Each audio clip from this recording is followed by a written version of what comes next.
مسلمانوں کو بھی آج کل کے جوان لڑکوں کو بہت سے شوق ہیں، لیکن ہم لوگ سست تو بہت ہیں۔ لڑنے لڑانے مارنے پٹنے کی ضرورت آج کسی کو نہیں ہے، لیکن انسان کو ایکٹیو رہنے کے لیے، چاق و چوبند رہنے کے لیے، فرتیلا رہنے کے لیے کچھ ورزش ضرور کرنا چاہیے۔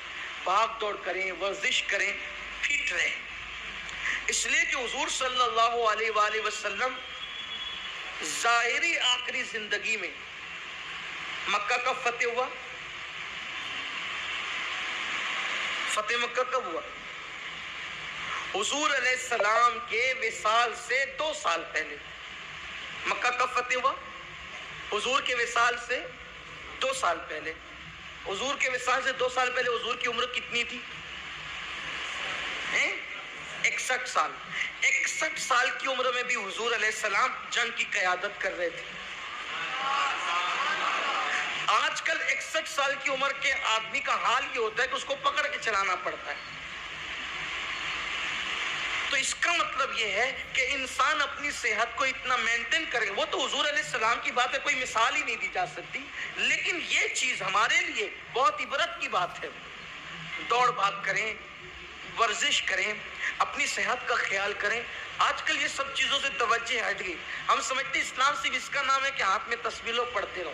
تسبیح تحلیل کی اہمیت اپنی جگہ ہے، ارے اگر صحت اچھی ہوگی تو رکوع بھی اچھا کرو گے۔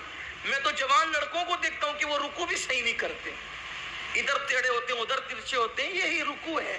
امام اہل سنت سیدی اعلیٰ حضرت فرماتے ہیں کہ جو رکوع صحیح نہ کریں، ڈر ہے کہ مرے گا تو کہیں کفر پر نہ مرے، رکوع میں پیٹھ سیدھی نہ کریں۔ تو نہیں سمجھ میں آتا ہے، آپ دیکھ لیں کتنے لوگ صحیح رکوع کرتے ہیں۔ تو کم از کم صحت، اور بلکہ آپ کو یہ بتاؤں، اگر نماز کے ارکان ہم صحیح ادا کریں تو مجھے یہ سمجھ میں آتا ہے کہ ہمیں کسی ورزش کی ضرورت بھی نہیں پڑے گی، اس لیے کہ اللہ نے نماز کے ارکان ایسے رکھے ہیں، اپنے محبوب کے ذریعے سے ہمیں ایسے بتائے ہیں کہ وہ خود ایک بہت بڑی ورزش ہے۔ اور لیکن یہ ہے کہ رکوع میں آپ دیر تک رکیں تو امید ہے کہ انشاءاللہ کمر کے مرض سے محفوظ رہیں، لیکن پہلے تو نماز لوگ نہیں پڑھتے، پھر رکوع کرتے تو اتنی دیر تک رکتے بھی نہیں ہیں۔ یہ پھٹا پھٹ اور چھٹا چھٹ والا معاملہ ہے، جیسے لگتے ہیں جیسے مرغیوں کی دھونگ مار رہے ہیں۔ اور تھوڑی دیر رکوع میں رک کر کے بھی تو دیکھیں، اس کی برکتیں ہیں۔ ایک مرتبہ میں جو ٹرین سے جمعہ پڑھا کر کے منماڑ کے لیے نکلا، ایک خاتون تھی سیکنڈ اے سی میں، وہ ناگپور جا رہی تھی۔ جب نماز کا وقت آیا تو چونکہ عصر مغرب اس میں پڑھنی ہوتی تھی، سیوا گرام میں عصر مغرب 2 ٹائم کی نماز پڑھنی ہوتی تھی، تو میں نے عصر پڑھی۔ عصر جب میں نے پڑھی تو میں قاعدے میں بیٹھا، نماز مکمل ہونے کے بعد اس نے مجھ سے پوچھا بھی آپ نماز پڑھے تھے؟ میں نے کہا نماز سنا تھا لیکن دیکھا پہلی بار ہے۔ کہا یہ اینڈ میں جو آپ بیٹھے ہیں نا، اینڈ آخری میں، یہ پیروں کو سمیٹ کر اس طرح سے، کہ ہمارے یہاں یوگا میں یہ سکھایا جاتا ہے جو اس طرح سے بیٹھے گا اس کو ڈائجیشن پرابلم نہیں ہوگا، یعنی اس کا ہاضمہ خراب نہیں ہوگا۔ میں نے کہا لوگ آج کہتے ہیں میرے نبی نے 1450 سال پہلے بتایا، لیکن لوگوں کو یہ کہ یوگا والا استاد کہے گا تو مانیں گے، ڈاکٹر کہے گا تو مانیں گے، اسلام کہے تو کرنا ہی نہیں۔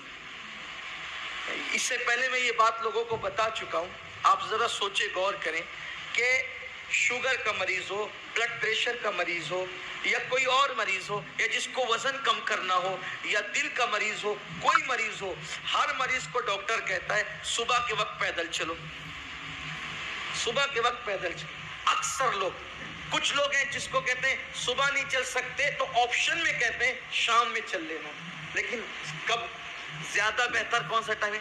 صبح کا ٹائم۔ اب حضور علیہ السلام نے فرمایا جو شخص صبح پیدل مسجد جائے گا اللہ اس کو قیامت کے دن عرش کا سایہ عطا فرمائے۔ ظہر میں پیدل مسجد جانے کا ذکر نہیں ہے، عصر میں پیدل مسجد جانے کا ذکر نہیں ہے، مغرب عشاء میں پیدل مسجد پہ ڈال دیا، لیکن فجر میں پیدل جانے پہ زور دیا گیا کہ اللہ قیامت میں عرش کا سایہ عطا فرمائے گا۔ دنیا بعد میں تمہیں صبح چلا رہی ہے، آمنہ کے لال نے تو تمہیں صبح پہلے ہی چلا دیا ہے۔ حضور کی بات پہ عمل کرتے تو کیا ہوتا؟ اچھا، ایک بات مجھے ایک اور اچھی لگی، ذہن میں بہت پیاری بات آئی، صبح ہی چلنے کی اتنی برکت کیوں ہے؟ صبح چلو تو بلڈ پریشر نارمل رہے، شوگر نارمل رہے، صحت نارمل رہے. صبح ہی چلنے کی اتنی برکت کیوں ہے؟ تو میرے امام کہتے ہیں جس سہانی گھڑی چمکا طیبہ کا چاند، اس دل افروز ساعت پہ لاکھوں سلام. صبح کے وقت چلنے کی فضیلت اس لیے ہے کہ سب سے بہترین جو گھڑی ہے وہ صبح صادق کی گھڑی ہے، اس لیے کہ مصطفیٰ جان رحمت صبح صبح تشریف لائے. کون شہر مکہ میں صبح صبح آیا ہے، جس کے نور سے عالم سارا جگمگایا ہے. صبح طیبہ میں ہوئی بٹا ہے بڑا